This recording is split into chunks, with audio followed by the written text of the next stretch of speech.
Hello, everyone. I'm Susan Hopkins, and welcome back to the Self-Reg Show. I am really excited to be here today with Kim Smith and to be talking about schools and self-reg in schools, and particularly with a focus on leadership. And you're all in for a real treat because whenever I was just telling you offline here, Kim, whenever I think about whole school, whenever anybody asks about whole school ideas and how do I bring in change and how do I do this, you come to mind. You're always top of the list, and that's a strange thing to say because there are so many self-reg leaders, school leaders that I hold in high esteem, and rightly so. Some have been on the podcast, will be on the podcast, but you're kind of in a bit of a unique position. There's something unique about you, and I'll let you introduce yourself and maybe feed into a little bit of that. But there's something unique about you that adds a real dimension to thinking about self-reg in schools. So welcome, and hi. Are you happy to be here? I am very happy to be here. I'm always happy to see you, but also I'm always excited to talk about self-reg because it's been a big part of what I've been doing since you started. So Yeah. it's a huge impact on me, both personally and professionally. I tell people that all the time, but yes, I'm very happy to be here.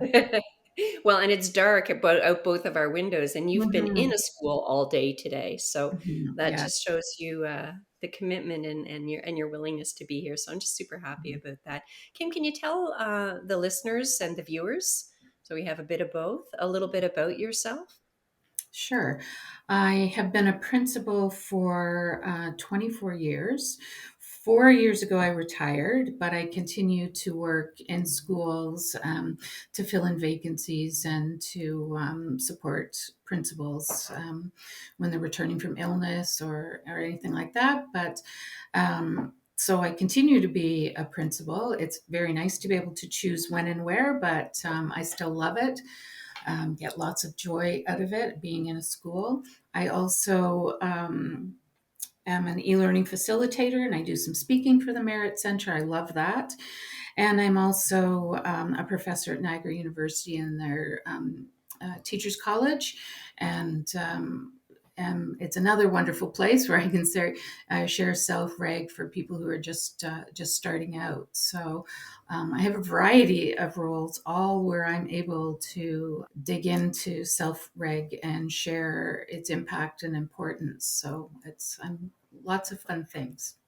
So, what got you into education in the first place? So, what made you want to become a teacher? Well, I'm initially it wasn't so much that I wanted to be a teacher, it was my dad thought I should be a teacher. And, Yeah. I think I did all the things that people who eventually become teachers do, I think, lining up your dolls or your stuffed toys or whatever and pretend to teach them. And so I did all of that. And I think my dad just saw something in me that he pushed me and I listened and have loved it, have had a wonderful career. It's hard work, but there are so many rewards and it really has been a passion and I'm very thankful for having that. So 24 years is a mhm, lot of years. So, mhm. and I laugh every time you tell me that you're retired because I don't think I ever speak to you or connect to you. I mean, we connect in all kinds of different ways, I guess.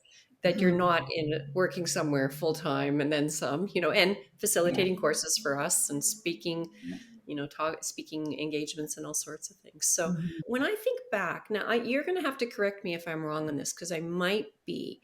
But I believe I know we first met online. I believe we first met online in courses. But I seem to recall you coming to one of our early symposiums, Yeah, and I and was me at meeting you with Kathy Lethbridge, and actually thinking you were mhm, had come together, mhm, but you'd connected there and become fast friends, and it was like mhm. you came. I'm not sure what brought you to the symposium in the first place, but like you got the bug. I have a little bit of a recollection of that. Maybe our second symposium, something like that. It was the first one, and I had just read Calm, Alert, and Learning, Yeah. and somebody told me about it, and so came to the first one, met Kathy, and yes, over the years we've developed a really nice friendship, but also an understanding that we do things in a very similar way. So it was no Yeah. surprise that we connected early on in the self-reg journey. And I think she was a little bit ahead of me in that she was incorporating things into her school before I was. And but I was able to, when I started to do that, email her and say, what do you think about this? And how have you handled this? And so it was really nice to have that reach out Yeah. and to talk things through. So yeah, it was good. Yeah. And you have lots of similarities, but also very, Hmm. different ways of working, different experiences, and I mean that just Hmm. makes it richer. What was it about that? What drew you? Do you recall what drew you to Self-Reg in the first place? So you read Calm, Alert, and Learning, and what was it Hmm. about that book that really jumped out for you? It just made so much sense to me Yeah, in a way that I hadn't felt before. And I was moving into a school that was very, very challenging, known to be one of the most challenging schools in our district. And in conversation with people, hearing how the behavior was unmanageable and thinking, okay, so there have been principals there who have been just as strong as me, and I know they've tried different things. There's got to be something that is different to try. And to me, this was self-reg was it. It made sense. It was practical. It was interesting, and so that's really what drew me to it. And then at the symposium, and hearing Stuart talk, what really hit me was the hope in all of this, that we can be in the most challenging of situations and there is hope. And yeah, I just loved that. That's positive, optimistic way of thinking about working in schools that were difficult, or working with anything in anywhere, and with anyone. And there was real hope that we could yeah. make a difference and positive things could happen and we could learn about people. And so that's really what struck me about all of it. And the hope's not just like that positive, positive thinking. I mean, you have to have that too. You have to believe in Mhm. possibilities, but it's a science, Right. it is. And the way that Stuart weaves it together, Mhm. it's like new answers. We've been asking the same question, trying to answer it with these, Mhm. a behaviorist approach or whatever, but trying our strategies to manage behavior, or trying Mhm. to deal trauma, what we're dealing with our young people, our children and teens, and trying all these different things. And sometimes they work, but then when they don't, then what do we do? And when you come to like a dead end, that can feel very like, Mhm. you just try to get through. And this is saying there's so much more. So take us Mhm. back. What did you actually do? So you're in this kind of a tougher school. Mhm. You were doing some professional learning because you're like, okay, I've got to figure this out. And Mhm. I know that you're always doing different kinds of professional learning, because I've heard you Mhm. mention that in the past, not just self-reg. There's all sorts of things you're always doing. So that was a piece of what you were doing as a leader. What else did people are really interested, Kim, in, okay, what can I practically do, and where do I start? Mhm. And hearing somebody else's roadmap can be really helpful. Mhm. So I think the school had started with zones of regulation, and I had learned so much about self-reg and could see, zones of regulation wasn't really where we wanted to be. But you had always said, greet people from, go with people from where they are. Yeah. So we had a staff meeting where we talked about zones of regulation, but then I took them further and introduced self-reg. We had fun, and I always incorporated fun into it. So we made, those calming bottles with sparkles in them and that kind of thing.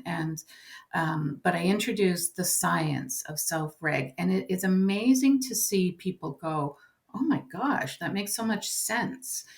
And so we started with that because I always think that the science is, and the way that we share it through our presentations is something that people can understand. They understand what is happening in the brain by, with the models that we use and the examples and that kind of thing. And then they understand about stress.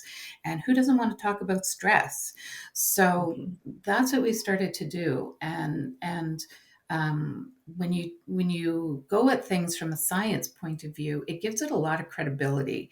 And so people were I could see that they were hooked, they were willing to listen and to learn. And then from there, we spent a lot of time looking at stressors. What are some of the stressors that our kids are experiencing?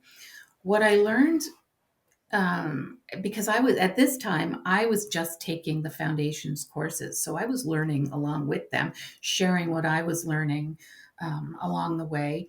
I did a book study on Calm Alert and Learning with our support staff.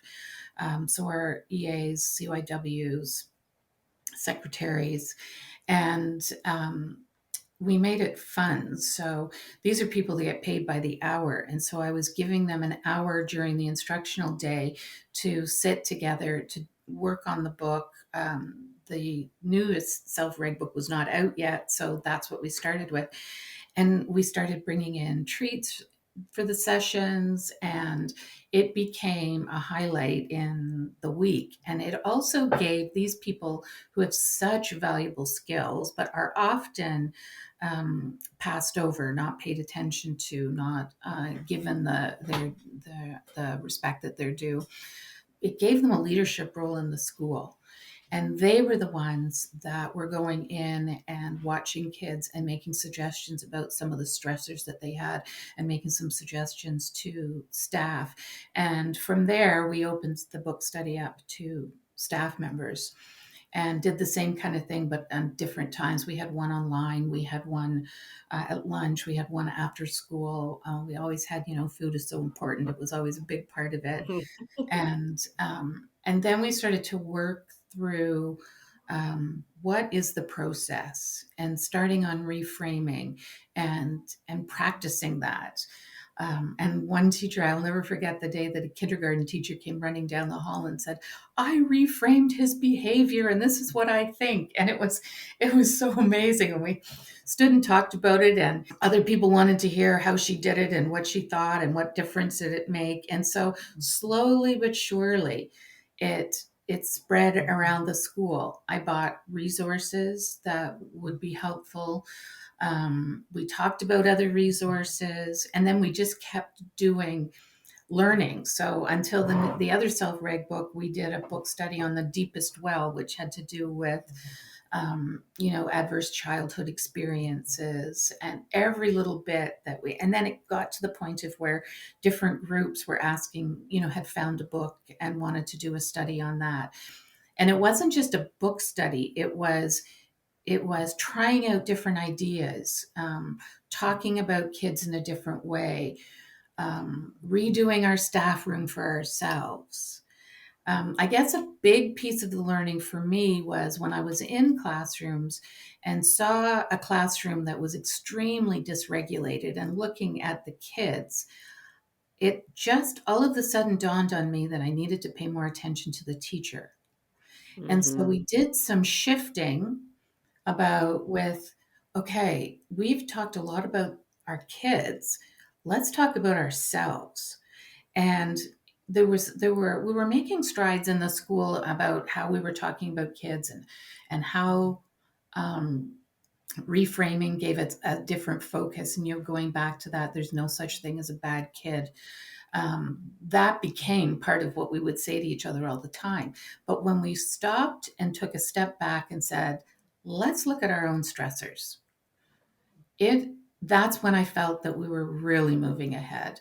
So we did things like allowed each other to tap out. And if there was a teacher who was really struggling in the classroom at that time, then they would call for support, and their partner, if they were free, would go in, or a support staff, or me or the vice principal.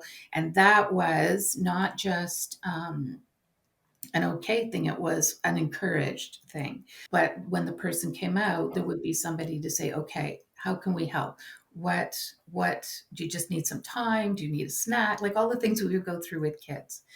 But then we Yeah. started to do some fun things with the staff, social things, and redoing our staff room. And the tone and the climate of the school was so positive because we were really looking after each other. And that was all because of the work that we were doing at Self-Reg. And as I said, we were sort of learning Yeah. together. Flying the plane as you're building it, you know? I'm Yeah. hearing a whole bunch of things, Kim. So I just want to, I want to capture them for those that are listening. One of the very first things was you knew you had a whole school challenge, but you also knew you can't thou shalt others, right? So how do you do Mhm. it? And it was little by little, and every that every conversation. I mean, I think I'm hearing that every opportunity you had, but you looked at the assistants. It was the CYWs or the EAs? It was the whole group. The Whole whole, group. we had a bunch of different people with roles like that, and so they were Yeah. all included And during the. leaders out there, I want you to hear what Kim said. It was an hour during the day. And I know you don't have a lot of money. I know there's also lots of boundaries around people's professional learning, which of course we respect, and all of those things. So it's more like thinking, okay, not what I can't do, what can I do? And so Mhm, you pick this group, but then it also raises them up.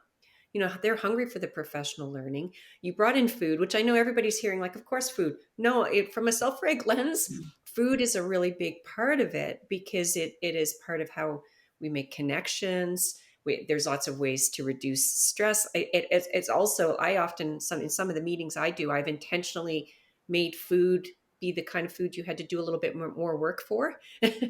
mhm, Because getting your own slice of banana bread or whatever, those sorts of things, it allowed people to engage. So there are other layers to it. And you're saying you made it fun. It was intentionally a safe. You haven't necessarily shared any specific activities, but I think what I'm hearing is it was very interactive. There was mhm, some science, and then chances to practice it, and then validating every chance for it to be used in practice out in the school, and seeing, almost there as a co-learner. I mean, I think you said that right from the beginning. Then it starts to have this sort of, it's catching on, and others are interested. You're looking for pockets. I'm assuming that your book studies were volunteer, and it just kept bringing in more and mhm, more people. And then they're like, hey, it's a bit like, trying to understand what the other person has, and what more that they can learn. So the tap out is a neat one too. I'm just going to raise for others the thing that Kim didn't say, but if you listen to it through her story, she said that she wanted it to be seen as a positive thing. That means we're not just taking the judgment away from that, which is a pro-social stress and stuff, right? We feel like if I ask you to help me, that means I can't handle it. No, that means it's the opposite. It's a strength. It's like saying, whoa, I can just feel that it's not working for me with this child right now, or I can feel some my temperature rising, if you want to just be mhm. simple. So it's a strength that, like, there were so many good things in just what you shared. And the magic is that you began to see some of the shifts happen in Yeah. like, it's school culture shift is what Mhm. you're seeing happen. Completely, Yeah. completely. I mean, we did some. We created a team, so we had a self-reg team that would sort of, and we actually used the radar tool to plan. Yeah. Where are we? Where do we want to be? And going through the steps. And so we would revisit that to say, okay, let's try this. And one of the wonderful things about learning with your team is that they have great ideas that you've never thought of, and so there was lots of that happening. We set up different spaces, so we had two calming rooms in the school, and we were fortunate that the school had declined a little bit in enrollment, so we had these spaces. And the other thing that I can say is that other than purchasing the books, I didn't spend any money on releasing people. We did it during the day. And this wasn't just sort of a deciding, me saying, okay, this is when we're going to do it. It was talking at a staff meeting saying, we'd really like to work with this group. We'd really like it to be during the instructional day. How can we make that happen? Because there would be calls about kids having difficulty leaving the classroom, those kind of things all the time. And so it was a real commitment on the staff to support this group to do this learning at this time. And they would take care of the other things, even if it meant, changing some of the things that they were doing. So that was very, very helpful. But everything that we did was strategic, was purposeful, would be sharing and talking and problem solving and planning with the staff. And because we didn't have a lot of money. We didn't have money to, nor did we have the staff. Even if we had money to bring in supply EAs and whatever, there were none available. So Yeah. we had to do this with the staff. One of the fun activities that we did was in our year-end staff meeting. We were looking at step 5 in that restorative piece, because we were the following year going to put some restorative activities into our calendar every month for our older kids. And so we wanted to do that with the staff. So we did a car rally around our community, and had a self-reg focus, mostly with where find a place that is restorative to you, take a picture, spend some time there, talk about why it's restorative, and Neat. share it with other people. So we had people moving all around the community. Then we met together at a park and had lunch, and had somebody come and do yoga, had some of those big outdoor games to play. And then we went back to the school and planned, all right, so what does our restorative piece look like for our kids? Because so many of our kids don't understand, they're on screens or whatever. So the following year, we brought in once a month activities that kids could choose from. So swimming, skating, what else? Cooking, music, pottery, and they got to choose and then talk about what impact that had on them. Was that an activity they really enjoyed? Was that something that they felt relaxed in? So every element of what we were doing was teaching self-reg even to our kids. I So they love it. understand what we were doing. And what's neat, and I'm going to ask you in a minute, what were some of the places that they shared where they went and they found Mhm. their what was restorative for them. But what's really interesting, and for anybody listening, once again, Kim is saying something that maybe you already do. Like before we talked about the food at the staff meetings. Yes, many do that, but there's an intention to it.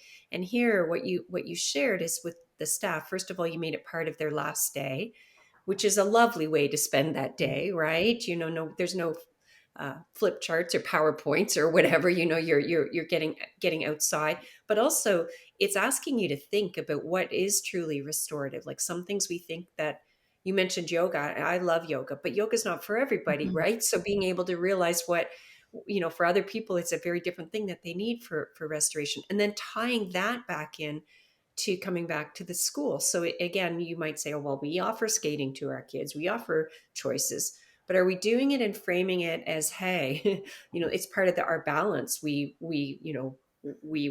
studying, we're doing whatever it is we're going to do for our learning. We have our social relationships, we have, our physical needs that were being met. But a piece of this is also, I mean, it's actually a big piece in self-reg, is that we need this restoration. And when we can embed it into our days, it can make a really big difference Mhm. and impact down the road some of those behaviors. So Mhm. intentional, it's really neat. So what were some of the places that they chose that were restorative? Well, we were great. Our school is near Lake Simcoe, so there was lots of water things. Some people went as close to at the end of our street was the lake. So some people went there because there were rocks and picnic benches, and they went there because. And then the following year, people started going down there for their lunch when it was nice weather. Other Neat. people, there was a place that had a labyrinth nearby, and some people knew, and so some went there. Other people went over to there was a complex that had a library and a skating rink, and so some people liked the library, some people liked the skating rink. I'm trying to think of where else they went. They're quite Neat. creative in where they went and what they did. Well, and I love Um, even the awareness so that people started going for, we all know I should go outside for lunch. And then you're like, no, I'll feel better, when mhm. when I do that. Yeah, Do you yeah. know the difference between, I think you probably do, but just if not, I'll jump in, but the difference between the labyrinth and the maze? I did at one point because I went to a retreat at the same place, but I can't remember. I can't It's remember. I think you're really supposed to interesting. you go certain places and stop at each. Well, you probably can explain it better than me. Well, I'll see if I can find the study and link it here, but it's really very self-reg. And we Mhm, have people that build that we've put, made labyrinths ourselves. And you can also do little finger labyrinths. There's all sorts of different ways to do it. But the difference between a labyrinth and a maze is, in a maze there is a start and in and an out. If you think about those big corn mazes, mhm, right? That they're meant to scare you around Halloween, right? When you go into mhm. those, that you don't know where the exit is. Where with a labyrinth, you come out the same way that you came in, and the thinking is that from a stress perspective, it's less. It reduces the stress because you're not having that. The people that do the mazes, actually it's kind of a fun stress. Like, the Yeah, fun yeah. of the fear is, it can Mhm. be a really up, it can be an uplifting one for sure, but it's energizing. It would be activating the sympathetic system. This is meant to be more of a calming and more of a, because you come out the same way that you go in, and that's why Mhm. in a lot of faith based Yes. practices as well. So Yeah, yeah. yeah, So yeah, it was very fun, and, when you do things like that, people will remember, and they'll yeah, remember the point of it and how fun it was and the difference that it made, and so when we were planning it for kids, these are the sort of things they were thinking about, and they were thinking about all kinds of great things, not just the swimming and, hockey and skating and that kind of thing. It was like, "Okay, what maybe have they not tried that we could yeah, introduce to them so that they could see, they can feel what it's like." And we also introduced some mindfulness, and we had mindful Mondays, and some of the structures around the school we changed as well. For example, we had a gradual entry because a lot of our kids were having difficulty in lineups. So yeah. we tried the gradual entry. Again, it was a discussion. It was a visit to another school who did it to see. And when we started it, people couldn't believe how great it was. And we played music, and some days it was upbeat music. On Mondays, it was mindful, quiet music. And it's funny, we all decided that we liked more upbeat, happy starting Yeah, music rather than the, soft, gentle spa-like music. But we still, did that. We brought someone in to do yoga at lunchtime for kids, anybody who wanted to go and use the gym, and we always had a good crowd at that. And then we did taught them how to breathe and that kind of thing. And body scans and that kind of thing. We did a different thing every week where we were teaching, but I thought that it would be the intermediate kids who would, scoff at it, not really want to do it, and they loved it. neat. Laying on the floor doing body scans and trying different breathing and teaching little kids to do it was incredible. And it just showed us that when you introduce things to kids, and you show them how it works and how it's important, so many of them would never have done that before, and now they know that it's something that they really enjoy. So that And it, was, there were some things that were surprising to us, that when we introduced them to our kids, who are those rough and tough kind of kids, that they loved it and grabbed and we could see them using it in the future. How did you deal with, one question we often get, all the time? You teach courses, so you've heard Mhm. it. Is there's a misunderstanding that self-reg is, even somebody listening to you here, mindfulness, and that it's soft somehow, which is a Mhm. myth. Everyone, it is a big myth, but it definitely does change how you respond, and it's a very different way of looking at things. But how did you deal with discipline? When they Yeah. I mean, your office was probably a revolving door at the beginning, I don't Mhm. doubt. Mhm. Like, how did you deal with some of the harder behaviors, or Yeah. even the smaller behaviors that were getting sent to the office constantly? How did you deal Mhm. with that sort of thing?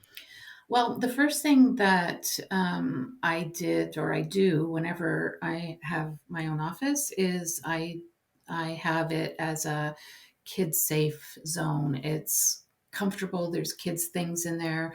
I teach them how to use it, and it becomes a safe and welcoming place to them. Where in the past it's been where they go to be in trouble. Um, so that's the first thing. The second thing is that a kid who comes down who's dysregulated and you can tell, they've just had all kinds of people chirping away at them about why did you do that or what happened or whatever. I let them sit and I say, I'm here when you're ready to talk and when it's good for you. And I just let them sit. I also offer, I have a bin of things. So I have some coloring, I have some noise canceling headphones, I have some fidget tools that they can use, and I offer that. And within a short period of time, and I'm not lying, I would have I would have kids coming to see me, or I could hear them starting to talk, and then I would go out because I would know that they were ready. They weren't in that fight, flight, or freeze kind of situation. And I think that that's an important piece of it too, is that you can jump into all of these things and not get anywhere with it, and it raises your blood pressure and it makes the situation worse for the kids. I think it's really So important. how did you deal with if someone told you, well, that's going easy? Yeah. They shouldn't be doing that. They Mhm. just, punch somebody in the playground, or they Mhm. whatever they Yeah. did, Yeah. right? I think and I would hear that all the time. I would talk about what that kid needs. And even in small moments, you can teach somebody about self-reg. They are not going to Mhm. be able to hear me right now, so I'm going to let them sit for a minute. I will deal with it. I will follow up with you. And then go to them. And when you present it as this is what was happening to that kid, this is why they responded. It's not okay. They're going to spend time with me. I've called home. Mhm. Then, and you spend time talking about this is what happened. It's like you're reframing for them and they can Yeah. start to see what's happening. I model self reg all the time. So I model it with the staff, with the kids, and they see that even the toughest kid will, I will be able to build a relationship with. Yeah. And I when you often, see those kind of things happening, you're more likely to believe, okay, I'll let this, you see a kid settling. It's not that you're yeah. being soft on them, you're giving them what they need. And I think that that's what we're all about when we're talking a lot about that these days. We're giving kids what they need, and what they need right now is a calm adult who's looking to find out what the problem is. And so rarely do I have to suspend, although I will if another student is injured. There are things that we have to do. And I tell kids that, and I tell staff that. I'm not afraid to do that. I don't think it does much, no matter what, but Yeah. I will follow the rules. But my first and foremost job and belief and value is that I'm there to take care of the kids. And sometimes that means saying, they're just going to spend the afternoon with me. Yeah. And I love there's a lot of stuff that you've shared there, and I share your view on suspensions. But I also, I believe in you work within the rules. You work yeah, within the Education Act, or wherever you are, that you work within them. And if you think they need to be changed, advocate for change. mhm, right. But that really is an important thing.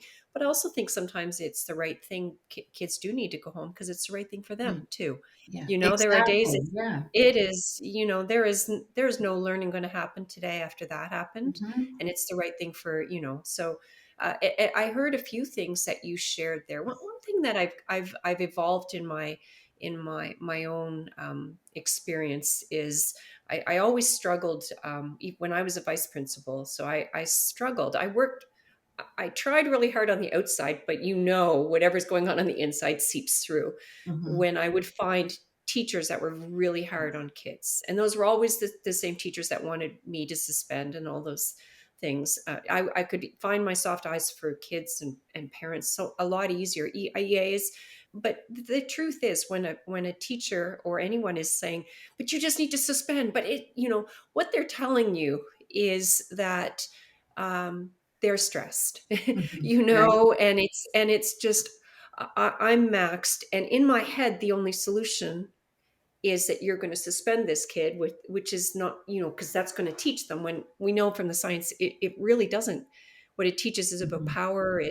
And again, this isn't not to say Mhm. there's never days to go home and those things, but it can be a little bit more compassion. And what I heard from your answer was perfect, because any teacher that's feeling unsupported, because that's usually what goes hand in hand. Mhm. You don't have my back, you're not supporting me. I've never heard that about you, but I've heard it in schools where I've gone, Mhm. and they don't have my back. They're not supporting me. They just let everything go.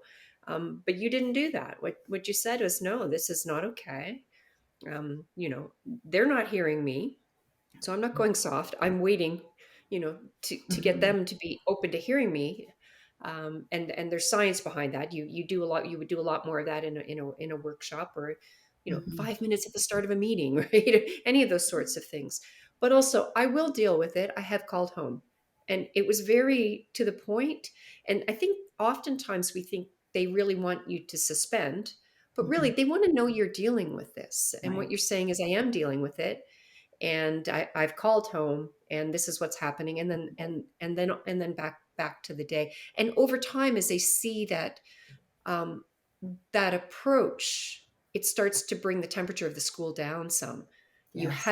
It doesn't solve everything. It won't, it's ongoing, but you'll begin to see less and less referrals, because that same child that's treated with some dignity, and that's not the same as saying what you did is okay. That's not okay. Mhm. But there's Yes. this dignity and respect, and we're going to work through, however it is you resolve it, is a big part of it. Is there anything you Mhm. want to add to that? Because I think the discipline topic, and Yeah. I think how you just framed how you're dealing with that's a very respectful way to deal with everybody involved. Yeah. And I do go into the classroom to support in the classroom. So if we have a kid that's, eloping all the time or throwing things all the time, I will go in and support in that way as well. But I think you're really right in saying that sometimes kids are at a point in their day where they are not going to recover. And so they need to go home. And that's often what I will say to parents. They're at a point right now where they need a break and everybody around them needs a break. So they need to go home. And I think that that's an okay thing to say. And then what's really important is that the child knows that they're welcome back, because Mhm. sometimes they can go and they've injured a teacher, or they've done something that warrants being sent home, and they're nervous about coming back. They're scared about coming back, and I don't want them to feel that way. A couple of years ago, well, more than a couple of years ago now, I guess, before I retired, a boy in grade two hit me, like used one of those swell water bottles as a bat and hit my elbow and like really injured me, and then threw it through the window and smashed the window. So he needed to go home, but he also needed me to say, it's going to be okay. And I will see you Yeah. when you're back, Yeah. because he'd had this huge meltdown, trauma in his background. He didn't need more of it, even though this was not a good situation. But I think that if we want kids to know that we're their safe place and have a safe place, that can make a huge difference in their lives if they know that school is safe for them. And that's what we found all the time at our very challenging school, is that our kids came, they were Yeah. there, Yeah. and they weren't always happy when they were there, but they knew this was their place.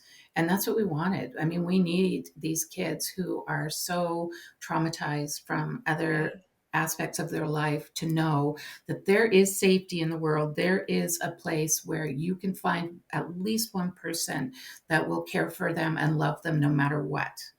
And so we were determined to do that. And this is also thinking of, this is it's different from punishment. So that's a really big piece of it. Like I often I'm not a big fan of suspension. So even though it sounds, I want to thread Mhm. this back and make sure that that's like no suspensions would be lovely. The less possible, and again, falling within the Mhm. regulations. This is a little bit different. It's that discipline is really meant to teach. And when I always find it fascinating. The kids that you want to come to school, they come to school. They won't take their hat off when the adult says that. One drives me bonkers. The adult says you have to take your hat off. They don't. It gets a big thing, and then they get suspended. And then Mm. you're like, why aren't they coming to school? Like those Yeah. sorts of things happen often. And this is, it's a Mhm. very different approach. There's a compassion in it. I had when I was teaching, I had a student named CJ. I've told stories about CJ before. I was a vice principal the year before, and he was like top of the list at the school. Now he was in my classroom, and he would do okay. A lot of do really well. There was all kinds of stuff going on with CJ, but I learned very quickly that whenever I wasn't there, he would do something to get suspended. Always got suspended when I wasn't there, and and so as a compassion thing, and I wasn't there, not just I wasn't missing a lot of time for sick, but you go for Mhm. PD stuff, and there was meetings. There were different reasons I wouldn't be there. And he lived with his grandma, and I would just I would call grandma the day before. I would say, Mhm. look, and she had the choice. Like CJ was certainly welcome to come to school, but I would say, look, I'm not going to be here tomorrow. I can put a little package together. I can help him when I come back. And really it was a compassionate thing, because for CJ, I was his anchor. I Mhm. mean, I had to work on it being more than just me. And it was all through relationship. There were some consequences, but mostly it was it honestly was the other end of things that he needed more than anything. He needed to feel safe, engaged, but there were all kinds of things that he needed. But when I wasn't there, it would just, he would, anybody that power struggled with him. So that was one of the first things you learn. That's not, as a teacher, is to Mhm. not power struggle. And anybody he would do something, and he would always take it to the, umph degree. He'd throw things, hurt kids. Like he would do things that would get him suspended, and then he'd be out for days. So it was a compassionate thing, Mhm. and she would keep him home any time I wasn't there, and I would come back. He would be back really excited about school. The next day I was back, and so I Mhm. do. Those are not easy things to put into a policy. Sorry, policy people out Mhm. there, but it is kind of an interesting way of thinking. What does this child need?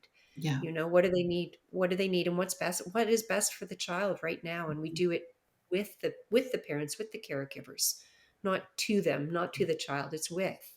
And I think that that's what self-reg has made us think about is that there's all kinds of different things that we can do that kids need that they will benefit from, and so why wouldn't we do that? And when we speak to parents about you might, I'm not going to be there, so these are the choices.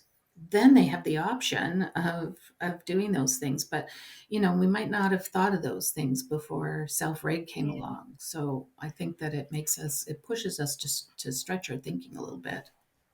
I really want to get, because there's some other examples, because now in your retired years, so called, Mhm. you've gone from school to school, each for little chunks of time, and you've had a Mhm. chance. I know there's been all kinds of different experiences, and just to get a few lessons that you've learned along the way. But I want to highlight something that I'm hearing from you, and it just jumped right out as you're talking about how you lead, and it's the five look fors. It's these it's how do you make people feel safe. So it's not magic words. I had somebody tell me the other day that they're not allowed to say you're okay. Now they have to say you're safe. Well, it's not actually about those words, right? It you see it in the actions. It might Mhm. include either one of those. If but it is that safe. And you did that with the teachers. You're doing that with the kids, and I can feel that you like the kids. So those of you that can't see the video, every time Kim tells a story about the kids, the big smile comes. Like you can just feel kids know when we like them, and the ones who are the most challenging are the ones that need that the most. Mhm. Rooted, like you're doing these things to create that sense of community and belonging. Allowing for different opinions. You talked early about the amazing ideas that came when you brought the team together, and like you're genuinely there trying to figure things out. You're not there like you already have the answer and here's the group meeting where we're going to say we decided it Mhm. together. No, it was really from your group. So you're doing these things created belonging, and a child that needs to go home. It's like, no, I'm going to see you tomorrow, and I'm going to be happy to see you tomorrow. That's all about rootedness. And Mhm. then when we think about the balance, like I heard a number of things. I heard you talk about different rooms and spaces, focus on the need for restoration. But I also heard you talk about laughter, right? This is a part of it too. Yes, it's about math and reading and all those things, but they're all interconnected. I heard you talk about with the staff in particular, really believing they were capable. That those trusting them to have some of the answers. Not Mm. everything were your answers to have. They were had to come from the staff, but you had to believe, and really trusting that in some of their ideas. And like you talked about the various support staff in the beginning, trusting them for the solutions and that they were capable. Like you had all of those sort of ideas of how you build, we call it a haven, but how you build, it's really a school culture around that. So uh, Mm. that's pretty amazing. I would It like to be in your school. well, and I think I love it. So it's a nice thing to be able to do. But and then being retired and going to different schools, I've lost count of how many I've been to, but being able to model self-reg and then teach people about it, because somebody will always ask me about it, and I'll say, well, this is what I do and why I do it, and Right. would you like to learn? And so I do I the school I was at last year. I did a workshop all day and had three different groups. We had 18 people choose to come and participate, and then that same number are going to be doing a book study on the Self-Reg Handbook. So, and then the school that I'm at now, because there's such a concern about behavior, I started teaching about self-reg at the staff meeting. So the first part was the science behind it, and I had them go off and think about their own stressors and that kind of thing, and come back today having read um, an article and consider their own stressors. And then today went into the whole process and talking about that and sending them off with homework to reframe. Let's try and Yeah, reframe. And they love it. They love it. The discussion everywhere I go, they people are yeah. so They're hungry. excited about this, Yeah, grabbing it, running with it, coming and talking to me about it, doing their own research. Like, how exciting is that? yeah, That you yeah. want to teach something, or something is a huge passion of yours, and the next thing you know, there's 10 more people that want to really learn about it and are willing to try it out. And it's just amazing that no matter where I go or and then one of my schools from a couple of years ago, they do a wellness camp, and they asked me to go and present about self-reg. And so now I'm doing things with kids. I was doing things with parents, and now doing things with kids. So it's an amazing way to spread the word, not only to share the learning, but to model it as well. And yeah, I think the only Do you time. ever face do you ever face resistance? Like, do you ever, I'm just imagining somebody that's listening saying, "Yeah, you come into my school," right? Or, then Yeah. not every school is different, and some are more challenging for all kinds of different reasons. Yeah, I think that what happens is that it takes longer for some people to buy into the no punitive stuff. Right, How are you going to change behavior if they're not being punished? But then you right. share the science, and you share. I mean, I have a million stories, and then they start seeing their most challenging kids hanging out with me or hugging me on the playground, and they start Yeah, to, I can tell that they're thinking about it. And yeah. it may take longer for some people rather than others, but it still works. It works. Can you tell us And a story about a child? Was there a magical, just one of those years you're yeah, talking about one of these really tough kids? Can you tell us a tough kid story? yeah. I had in the school that I was in before I retired. We had a social adjustment class. So that's where kids are grouped because they're identified as having significant behavior problems. We had a little guy in there, and he couldn't read, he couldn't write. His parents had addiction problems. I think his dad might have been in prison. But there were some really significant problems. And one day, it was Valentine's Day. I'll never forget this. I and it's funny because I had really wanted this red sweatshirt from Roots, and it had this big fuzzy white heart on it, and I bought it and saved it, wore it that day, and that day, our friend decided that he was done with life and he was going to kill himself. And so he sat on, and he was only about 10 at the time. He sat on the banister of our foyer, and it was high enough that if he would have at least Serious. severely injured Yeah. himself, if not worse. And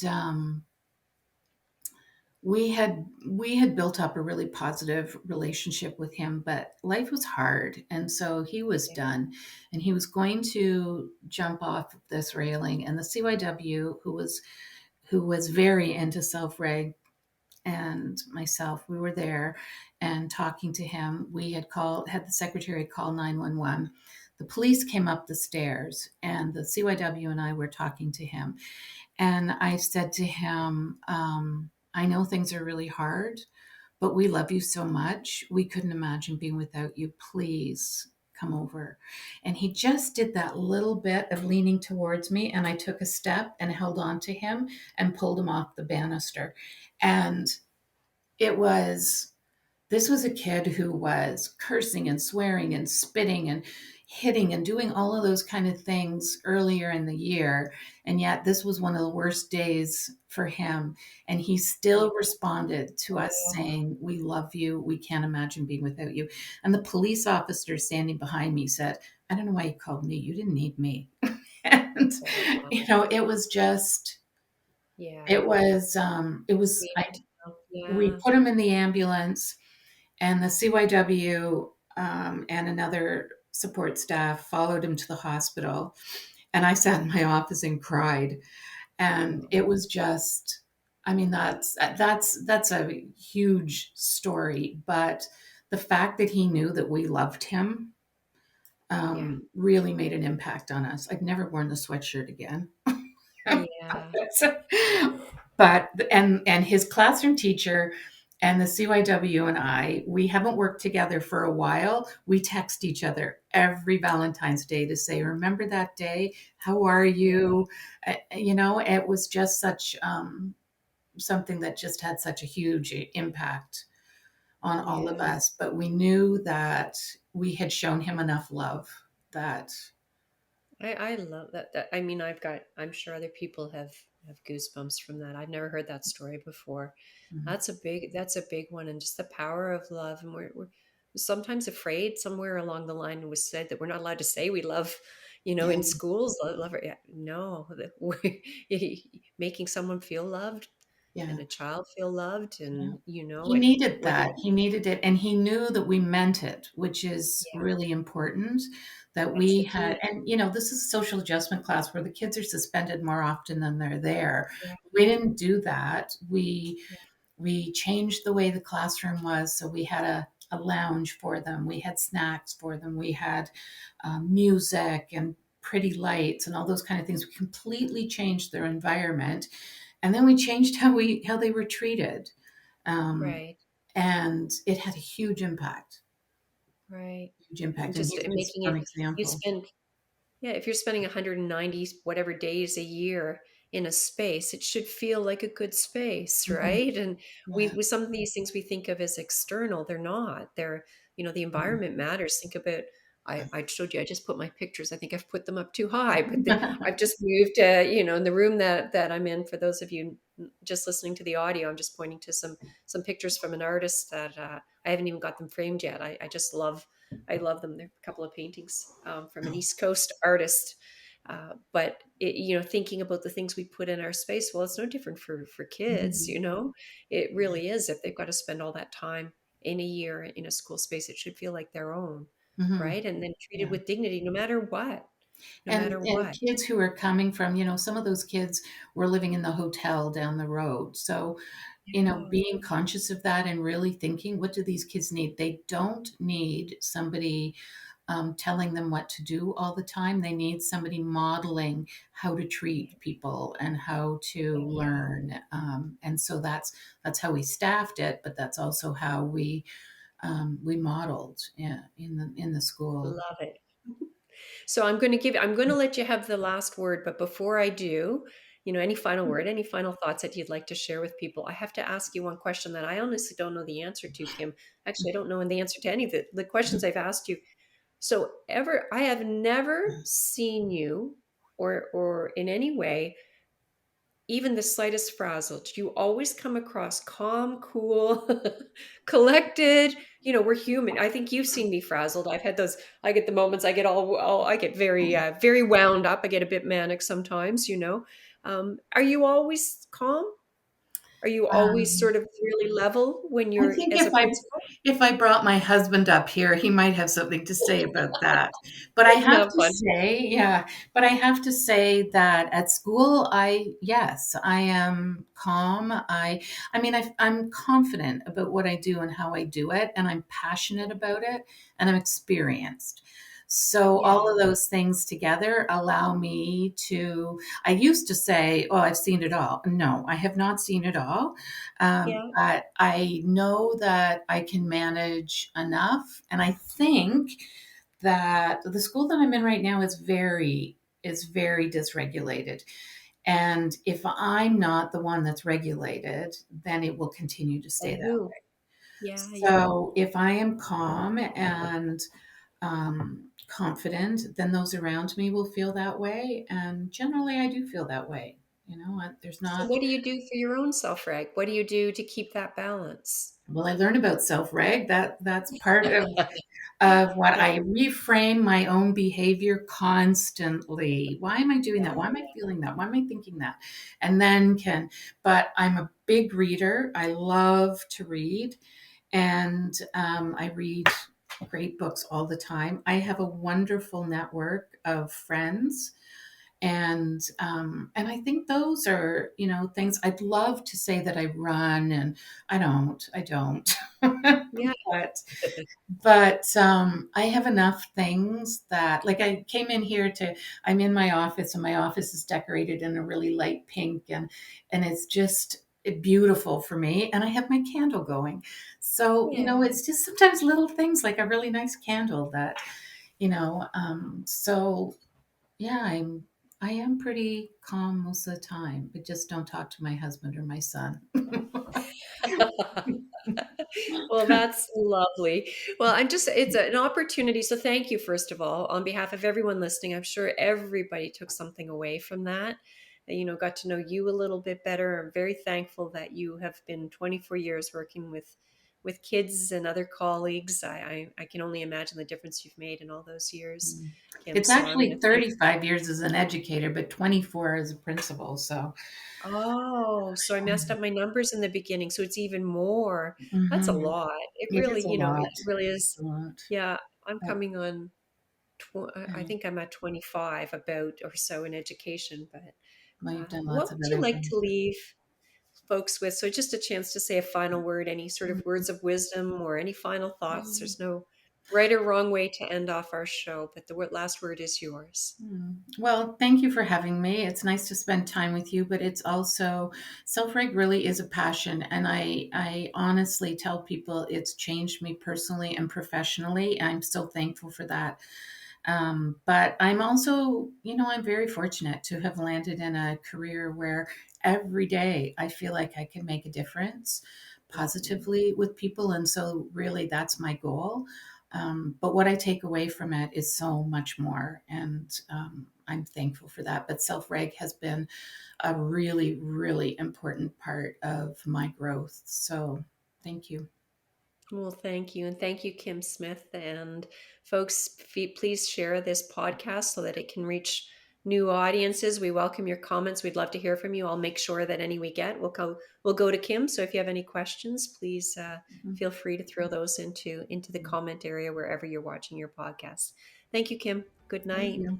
Good night. Take care.